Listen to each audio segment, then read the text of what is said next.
Okay, we're back.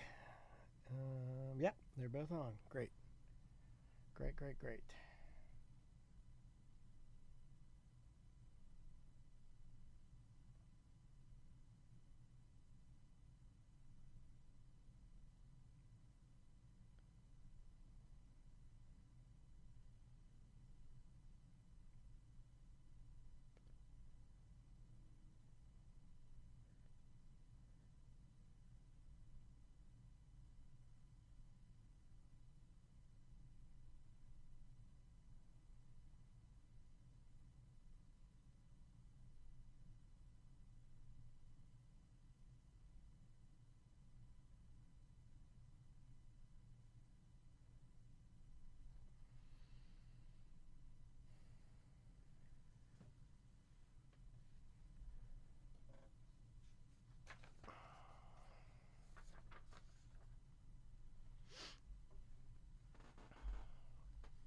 It's a super intimate performance too.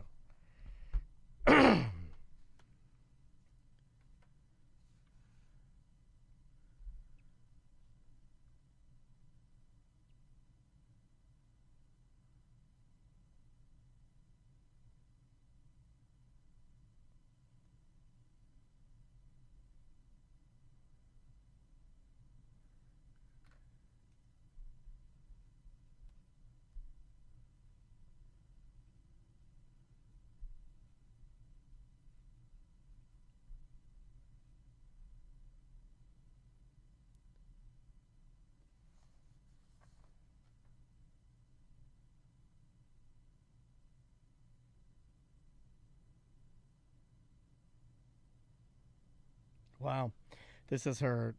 This is like a big deal for her to return to the Apollo Theater because that's where she first played in the 1950s in her late teens. That's wild. God, a long time. Yeah, I mean she's The 50s.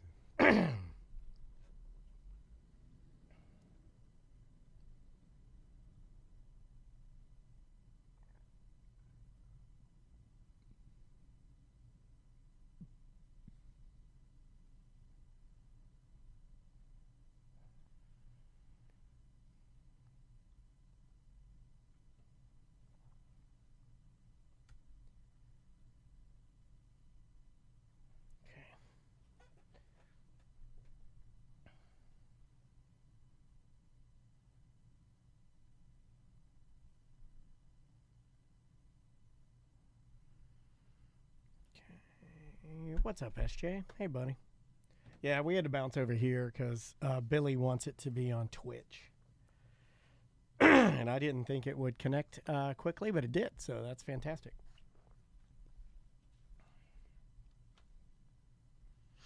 And then her other date is. She's going to be at the Seminole Hard Rock Tampa Event Center on the 18th, which is in 2 days.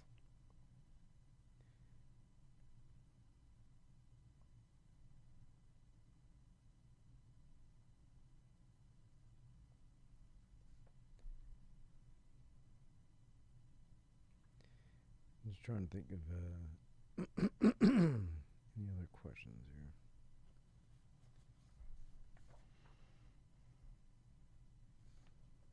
I wonder if she knows how many songs she's ever recorded total.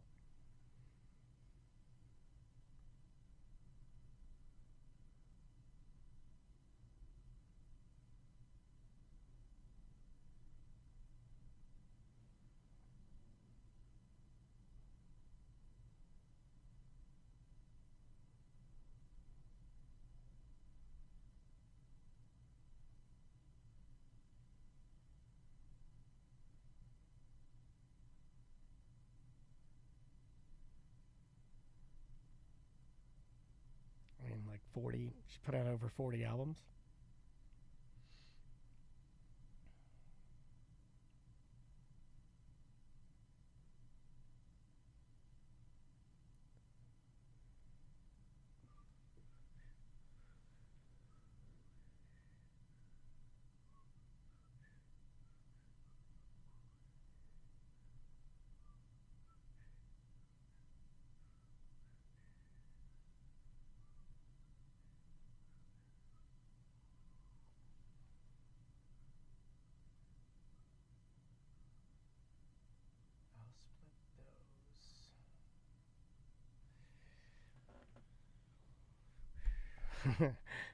EJ, you got to change your diet, buddy. He said, I almost had a Shark Week issue, and it's our submission, and it's like, just last week you got food poisoning, buddy. you gotta change your diet.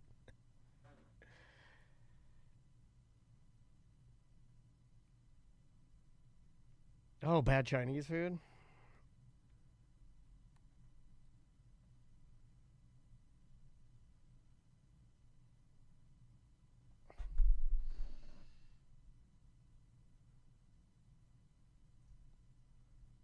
Oh, they're having trouble calling in.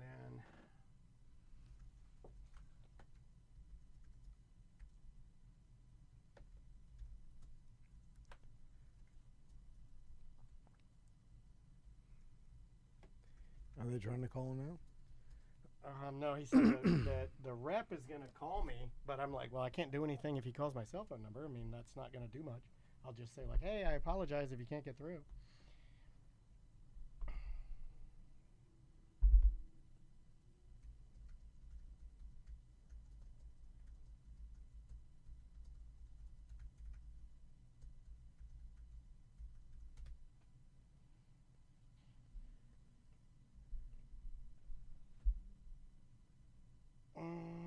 Okay, we can call him.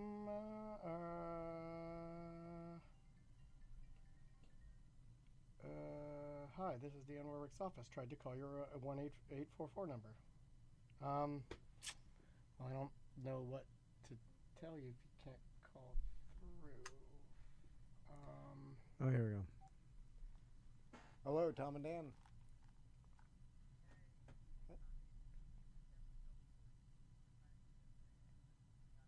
Yep, perfect. We are ready. That's lucky. Very lucky. Okay, no problem.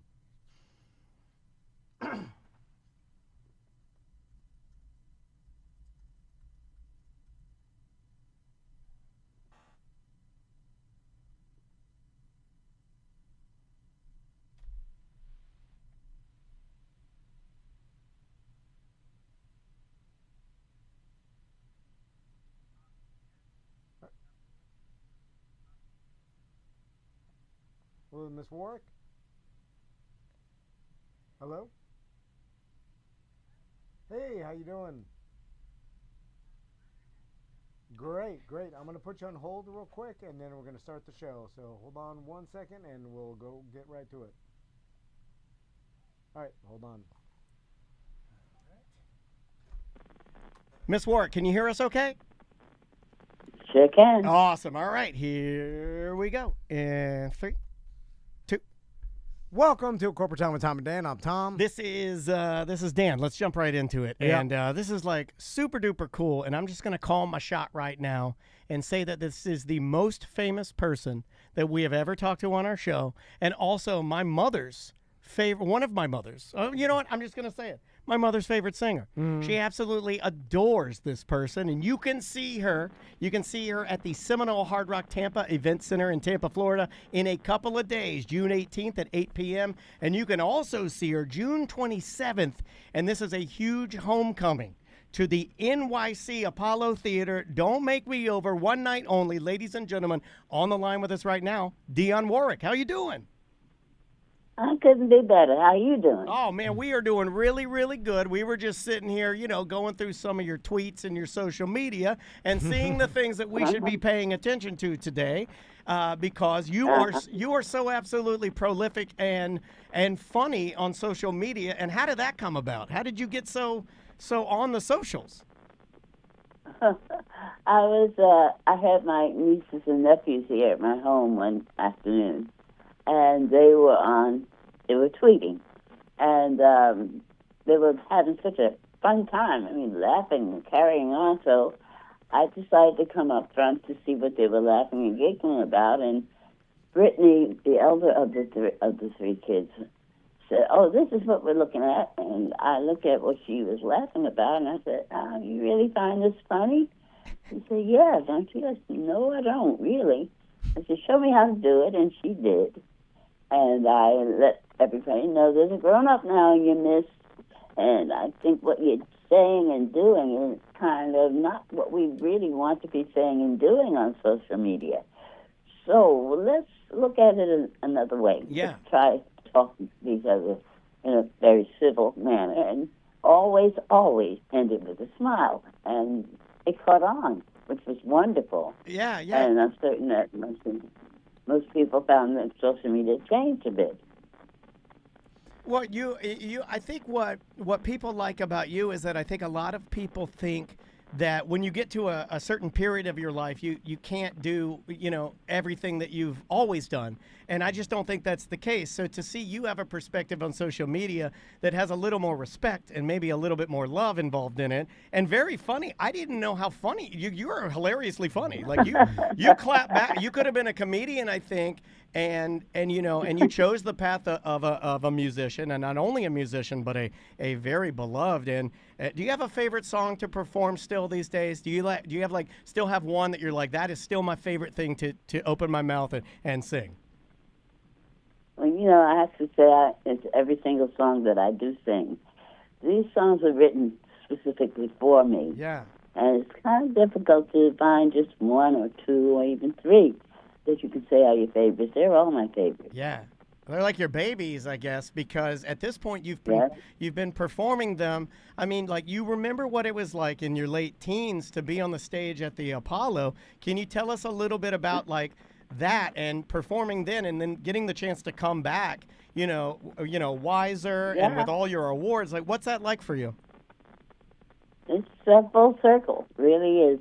When I first graced that particular stage, I realized that I'm standing where the icons of our industry, who are still the icons of the industry, Elvis Gerald, Sarah Vaughan, Lena Horne, and Carol, Sammy Davis Jr. I mean, these people set the bar for me. And we were entered into a gospel caravan where we were on amateur night with my gospel group, the Gospel Airs, and we actually won, which was amazing. Yeah.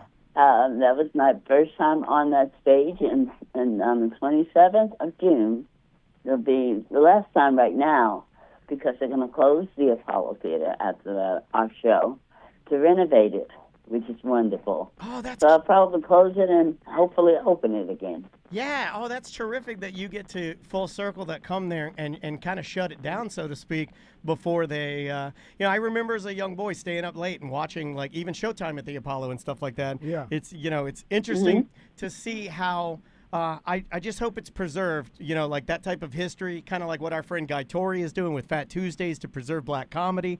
It's cool to see. We have to protect this stuff and make sure that younger people get a chance to see it. Dion, absolutely. The Apollo will always be. There's nothing you can ever do to the Apollo or about the Apollo that does not still have that iconic feeling of that's the only place. If you make it at the Apollo, believe me, you can make it anywhere. Yeah. Tough. Dion, what was it like getting inducted into the Hall of Fame, Rock and Roll Hall of Fame last year? Well, like I said in my acceptance speech, they finally got it right. I've been nominated twice before. They finally decided, well, maybe we better go ahead and give it to this lady. And they finally did. I think it's wonderful that they decided that I deserved being in the Rock and Roll Hall of Fame. Although I don't think what I feel is rock and roll. I feel they really should be changing the name of the Rock and Roll Hall of Fame to making it the Music Hall of Fame with all the genres now that they're inducting these people into. I agree because you said it yourself. You're standing there as a young girl playing the Apollo in a gospel group. A lot of people don't understand that those gospel roots, Whitney Houston, gospel roots are important. Gospel is not rock and roll, but it can feed rock and roll, and so, I think you're right with making it the Music Hall of Fame. It just seems like it would make more sense that way because especially now that we have rappers and all kinds of different people that are displayed in there, and rock and roll just doesn't fit that anymore, Exactly. I totally agree. And who knows, somebody's going to hear me one day. Going along with winning awards, Dion, is there one particular Grammy that means more to you than others, or do they all equal? How does that work? Yeah, no. I have to be completely honest with you. My very first Grammy is the granddaddy of them all, as far as I'm concerned. You know, each one, of course, has its own special meaning, of course, but Yeah. I think my very first one has a lot to do with being the very first that would ever happen in anybody's life. And how do you feel like, how do you maintain the energy, Dion, to perform still? And, you know, like. Yeah, we saw you at like Pride events. You're always out there. Yeah. Then you're online. I mean, like you would think that you Yeah. tuck in and relax. It doesn't seem like, I mean, you have incredible drive. Yeah, I enjoy what I do. I love my music. I love being able to bring it to people. And they apparently want me to do so because they keep coming out to see me. Yeah. Oh, yeah. If you go to her Twitter right now and just read some of her, or on X, if you just read it, like, I mean, like people are interacting with you crazy. One last question for me, Dion. Like, what was it like when you first heard somebody sample one of your iconic songs? Because I would argue that you've probably had some of the most sampled music in the world and probably still is now, but have you changed how you feel about it? Do you like it? Like, was it flattering at the first time that you witnessed that, or were you angry? No, it was wonderful. Yeah. First of all, know that our babies, as I call and refer to them as, were listening to what I consider to be good music. Yes. And decided, well, that has to be a part of what I'm doing. Let me see if it's okay with her, if I can use some of this. And it's fine with me. And I'm thrilled that they continue to decide, well, I want to put some of Dionne Warwick in my music. Which is all right with me. No problem. Keep me alive. Yeah. I think that's such a positive and forward-thinking way of, because there were people at the time that would just get so mad and they dig their heels in and they'd be so angry that these hip-hop artists are chopping up their songs. But I think for you to look at it like, nah, man, you are moving me down the tracks, that's a future way of looking at it. Dion, I know you're involved. I know you're involved in Twitter, but do you, like the rest of us, do you scroll reels and do you TikTok or, yeah. other social media? Do you consume that? No, I don't. All right. It's a better life. Yeah, stay off of there. Well, Dion, I know you have a bunch of other interviews to do today, and again, if you want to see a legend, June 18th at the Seminole Hard Rock in Tampa. Get your tickets, and of course, you'll be at the Apollo Theater on June 27th. Yeah, and that's a huge home. Congrats on your homecoming, and thank you so much for the time today. We're honored to talk to you. My pleasure, darling. Thank you for inviting me. All Thank right, you very take much. care. That is Dionne Warwick. Wow, it's super I got impressive. chill bumps a little bit. That was my mom's. That's one of my mom's. That's one of my. I'm gonna cry a little bit. That's one of my mom's ladies. That's one of the ladies. That's one of the records. You know, all the records in my house were soul, all classic soul. You know, my first record was Isaac Hayes, the theme from Shaft. You know, we lost Sly Stone last week. That's another one of my mom's favorite. Sly Stone was the man, and Dionne was one of the ladies. Like, my mom loved Motown. That was like that's her S. That was her stuff. And this is a big one, dude. That's a huge get. Thank you to Billy for giving us, 10 minutes with Dionne Warwick. That's huge. Talk about going through, like, imagine her experience going through the entertainment industry at that time as being treated probably very poorly. A black woman. A black woman. Singing gospel. Yeah. And then in the entertainment industry, even a woman in entertainment, but, you're talking, she's coming up in the 60s and 70s, and just her career, the longevity of it. And it's funny. She had a strange, let me reframe that. She had a unique voice for the time.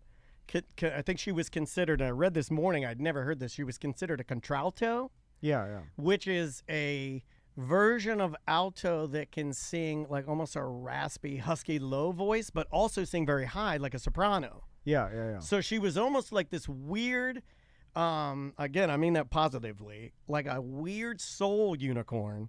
Yeah, unique. And they could fit her in, and so she had this truly unique sound that nobody else was able to do.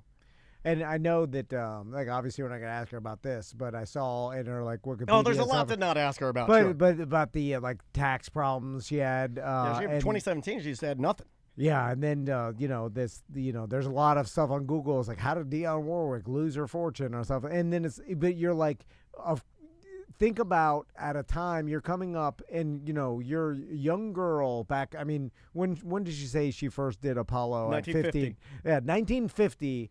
A young black woman, yeah. And then you come up Teenager. the ranks and you start making a name for yourself and making money, and you have no idea how the correct way, who to trust to help pay your taxes, how many, you're performing in different and states. Who's even going to help you? Yeah, think about how complicated each state you perform in. You have to have you need a CPA because the money you earned in that state, technically I think you're. So there's something about I know what you're earning money in different states. Like a lot of people don't realize. No, this. you're taxed on the state. Yeah. We don't deal with this as normal people. We're not making money in different states all the time. I was just watching performers are. You know who I was watching talking about this? So then you got this huge complicated tax thing, and then if your accountant doesn't do it right, then you're on the hook for that. You know what I'm saying? And then you don't know. It's complicated because like maybe you're helping out your family. You've got other businesses you're going. You're a performer. You know what I'm saying? And then also like being taken advantage of, like people saying like, oh, trust me, I can do it. Like just in the music industry alone. Well, we say that a lot to people, by the way. You and I, we're like, trust us, we got it. Yeah. So I feel bad in that aspect but the fact that she's still performing at 84 is pretty cool, wild. man. Also, so big of a star that it's one of the first times that there's so much on the table to ask about, and we have such a small window that it almost becomes just like a selfish grab to be like, hey, we had Dionne Warwick on, because we realize, and it's important for me to say this to the listeners, we realize we're not really going to show you anything about Dionne Warwick that you probably couldn't Google. Hard-hitting interview. I mean, come on, man, but we're doing what we can. I just want to talk to her for a second. You know, honestly, like it's like I'm not gonna start deep diving into like tell us about your relationship with Burt Bacharach, which is she's got to she does. He was a producer on one of her albums, and like they had a falling out, but they became friends again and stuff like. And it's just like, it's all on the internet. Like it's just your son is your manager and band leader. Tell it. Yeah, I don't know. But so it's kind of like it's cool just to talk to a living legend like that, and not very many of them left. Related to Whitney Houston too, right? Yeah, cousin of Whitney Houston. Yeah. Crazy. Well, the Houston family, very gospel-y, right? Like, all of those, was it CeCe Houston or like all, like, a lot of that, I mean, that's like gospel royalty, that particular last name. She won 6 Grammys, Rock and Roll Hall of Fame. Hold on, let's do a walk on by. Yeah. Let's do a little walk on by. What do you? I'm gonna play her. I'm gonna play a little Dionne Warwick. Like here's a little. This is such a good song, dude. Things were recorded better then. If you see me walking down the street and I start to cry each time we meet, walk on by, walk on by. Oh, that little bit of rasp in there. And this is like, who did this song? 2 years ago? Was it Doja Cat? Like, I mean, it's been like, oh, who's doing it now? Like, I mean, like that is such that little bum, bum, bum, bum, bum, that little trumpet thing. Yeah, that's been sampled. What, I don't know, endlessly.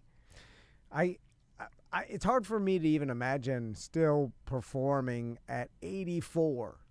You know what I'm saying? Like if you were 84, I feel like you would champion the spirit of your pop. And you would feel exactly like Dionne Warwick.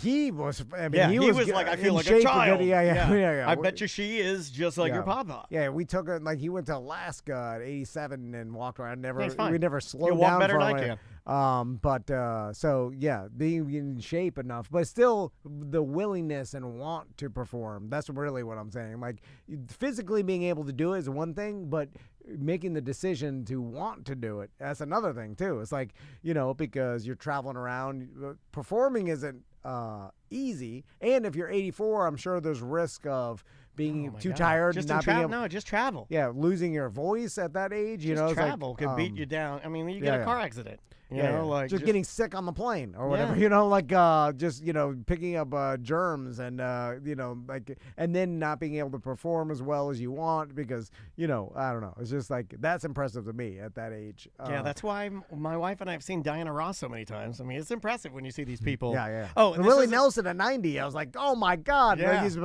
playing the guitar. You were so crazy. He has a new album out. Like Willie Nelson with like all these other people guessing on it. And look, I understand that he's his voice sounds a little raw. I get it. But it's pretty good. Oh, yeah, for there. Yeah, you're like, I listened to 90. I'm like, it's good songwriting. It's all well put together. It sounds great. Yeah, he's going to have some tweaks in there. That's what technology allows you. Yeah. But he should have tweaks. At any day, they'll never perform again. That's it. You know what I'm saying? Like, and all it takes is one Your small wife's thing. collecting those, and I'm jealous of her. Yeah. She got to see Willie Nelson. I've never seen him play. I need to try and figure that out. You know, it's funny, and this is a Tom and Dan promise. We promise in 2025, moving into 2026, that we will do more dumb old women. Yeah. We used to be the only dumb old man podcast. We had Hot Lips and Warwick. Remember, we'll bring you Ted Nugent occasionally, get mad, we'll get you mad. Then we'll circle back around for some Warwick. What if we had Dionne Warwick on the line, and the chat room said they always get him confused with Warwick Davis. Oh, okay. Who is Willow, I believe, the little person that played Willow. No. I should have told you this was Warwick Davis all day. Like, I used to do this kind of stuff to you all the time, and it's a really mean. I think I'm too old to do it to you now. At 49 years old, I do not believe. I think you would get so mad at me, you'll punch me in the face. If I had told you at the beginning of the day, hey, Billy set up an interview. You know how you were talking last week about the movie Willow and then the TV show Willow that we'll never see because a company bought it up and it's being held, and how your wife loved Willow. Well, they wrote it off. Well, on this particular today, we have an interview with the little person, Warwick Davis, and it's Dionne Warwick the whole time. The voice sounds different.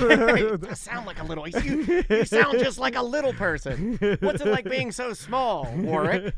And then she'd hear Warwick and she'd be like, what is it? Like, and then she goes on. I should have done this. Yeah, and the whole time I was like, that was a great interview. I should have done this. My greatest interviews is when I don't know who I'm interviewing. And during that interview, when you asked your question, she said, and I think she was going to lean into you asking a good question, so that's why I put the camera on you. That's why I was pointing at. I was like, I put the camera. Anytime one of us, the person we're interviewing, says that's a good question, I will put the camera on the person that asked the good question, and then you get to bask in the glory a little bit. Although we didn't have any good questions for Dionne.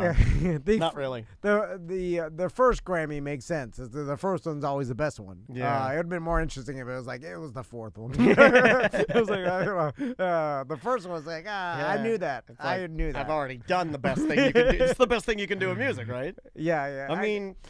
Well, I hate it when people argue that. Or like, well, the best thing you can do in music is to enjoy it and write good songs. No. I'm talking about the metric that we grade the best in music. So she did bring up a point that we've talked about before, but there's a reason why it's called the Rock and Roll Hall of Fame, and they just include all genres of music. But it should just be the Music Hall of Fame. But it's already been branded that they can't change it now, right? They can change it.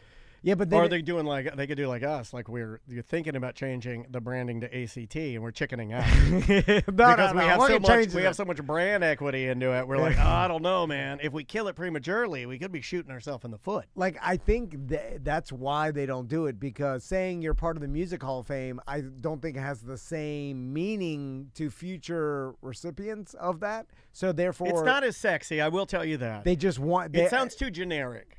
Yes, The Music Hall of Fame, the Pop Music Hall of Fame, the Popular Music Hall of Fame. But then some people don't want to be involved with the pop music. You see what I'm saying? Right. So Rock and Roll Hall of Fame. But she is right. How about the Boogie Woogie Hall of Fame? She's right in the fact that it's weird for her, in which her music, I guess other hip hop artists and stuff is like, this has nothing to do with rock and roll. It's like Outkast is in now. Yeah.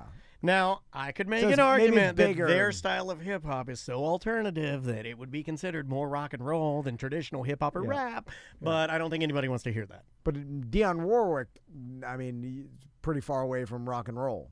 Oh, she's as gospel as she's more gospel than she is R&B. In fact, a lot of the records my mom had were the gospel records. Yeah. Because, my mom's a church organist. It all makes sense. I mean, like you would be like that would, and that makes sense to me too. Like a lot of the artists that my mom followed were gospel artists that then just went into rock and roll or hip hop or, or like R&B or, like, cause they would branch out too. Yeah. Well, it makes sense because she was more in that world. She was also a music teacher at this time. So my mom was learning and going to college to be a church organist. So she was really in that world. So gospel music was a gateway. All right, let's take a quick break. We'll be right back with more of Corporate Time. Good job, man. Perfect. That was good. Yeah, that was good. Is that it? That's it for today. Oh, I'm losing my voice, so that's good. I actually like that better when we, if it's like we talk to her for a little bit, but we both realize like, she's tired. You can hear it. Oh my God, I felt so bad for her. Why are they making her do that? So Make her son do it. I almost like just talking to her for 10 minutes, just light whatever, and then talking about her after the interview. You know what I'm saying? Yeah. Because it's easier. Because we couldn't do what we were doing after with her because it's, like she first on the phone is harder. Oh, we got mad love from the rep. Because nobody else apparently has been hitting the Apollo stuff. So we got mad love for harping on Apollo because that's a big deal to her. Oh, cool. Well, it's what it is? We're just following directions, Billy, because you told us to do that. It's not that hard to read the paper.